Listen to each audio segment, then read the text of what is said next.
ഇന്ന് ഞാനും കുഞ്ഞിലെ അപ്പുറത്തെ റൂമിലത്തെ ചേച്ചിയൊക്കെ കൂടിയിട്ട് അമ്പലത്തിൽ പോകാമെന്ന് തീരുമാനിച്ചോട്ടാ.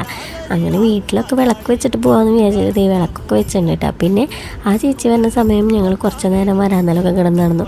പിന്നെ ഞങ്ങൾ നേരെ പോകുന്നുണ്ട്. പോണ വഴിക്ക് ദേവീനെ പൂക്കളൊക്കെ കൂടി അലങ്കരിച്ചിട്ട് ഇങ്ങനെ പ്രതിഷ്ഠ പോകുന്നുണ്ട്. അതിൽ 3-4 ദിവസം ഉണ്ടാവും ആ ചേച്ചി പറഞ്ഞേട്ടാ.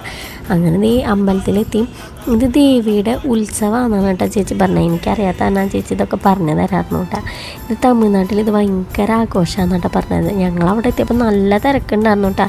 നിന്ന് തിരിയാൻ സ്ഥലം ഉണ്ടായിരുന്നില്ല, അതുമാതിരി തിരക്കായിരുന്നു കേട്ടോ. പിന്നെ ഞങ്ങൾക്ക് പ്രസാദം കിട്ടി. പൂക്കളായിരുന്നു കേട്ടോ കിട്ടിയത്. പിന്നെ പ്രസാദം കയ്യിലാണ് തന്നത്. അപ്പോൾ അതൊന്നും വീഡിയോ എടുക്കാൻ എനിക്ക് പറ്റിയില്ല. അങ്ങനെ തൊഴുത് ഞങ്ങൾ നേരെ വീട്ടിൽ പോകുന്നുണ്ട്. അപ്പോൾ പൂവ് കിട്ടിയുള്ള സന്തോഷത്തിലാണ് വന്നിട്ട് കുഞ്ഞിലെ. അങ്ങനെ ഞാൻ പൂവൊക്കെ ചവിട്ടിൽ വെച്ച് കൊടുത്തിട്ടുണ്ടായിരുന്നു. പിന്നെ എനിക്ക് ദേവിക്ക് വള ചാർത്തിനായിരുന്നു, അതും തന്നു. പിന്നെ ഒരു മുല്ലപ്പൂവും തന്നു കേട്ടോ. അപ്പോൾ അത്രേ ഉള്ളൂ. അടുത്ത വീഡിയോ